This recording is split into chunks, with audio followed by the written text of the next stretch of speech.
પીસીબીની ટીમે જગતપુર વિસ્તારમાં સેવી સ્ટુડિયો નામના ફ્લેટના એક મકાનમાં ચાલતા જુગારધામ પર દરોડો પાડી 5 જુગારીઓને જુગાર રમતા રંગે હાથ ઝડપી લીધા હતા. સેવી સ્ટુડિયો નામના ફ્લેટના એક મકાનમાં કેટલાક લોકો જુગાર રમી રહ્યા છે હોવાની બાતમીના આધારે પોલીસે ફ્લેટમાં દરોડો પાડી 5 જુગારીઓને જુગાર રમતા ઝડપી લીધા હતા. જ્યારે સ્થળ પરથી પોલીસે 63,000ની રોકડ રકમ સહિત 25 લાખનો મુદ્દામાલ કબજે કર્યો હતો. આરોપી મકાન માલિક બહારથી જુગાર રમવા માટે લોકોને બોલાવતો હતો અને દરેક જુગારી પાસેથી 500 રૂપિયા લેતો હતો.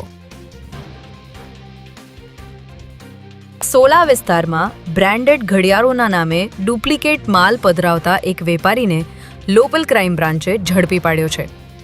લોકલ ક્રાઇમ બ્રાન્ચને સચોટ બાતમી મળી હતી કે સોલા વિસ્તારમાં આવેલા વંદે માતરમ રોડ પરની એક દુકાનમાં જાણીતી કંપનીઓના નામે નકલી ઘડિયાળોનું વેચાણ થઈ રહ્યું છે. જેના આધારે પોલીસે આ દુકાનમાં દરોડો પાડી દુકાન માલિક મૌલિક પારેખની ધરપકડ કરી 132 નંગ શંકાસ્પદ નકલી ઘડિયાળો કબજે કરી હતી. અમદાવાદ શહેર પોલીસ કમિશનર G.S. મલિક દ્વારા શહેરના તમામ નાયબ પોલીસ કમિશનર તેમજ તેનાથી ઉપરી દરજ્જાના તમામ અધિકારીઓ સાથે રેડ ક્રોસ સોસાયટી અમદાવાદ શાખાની મુલાકાત લેવામાં આવી હતી. જેમાં પોલીસ કમિશનર સાથે તમામ ઉચ્ચ અધિકારીઓએ થેલેસેમિયા મેજર ધરાવતા બાળકો સાથે સંવાદ કર્યો હતો.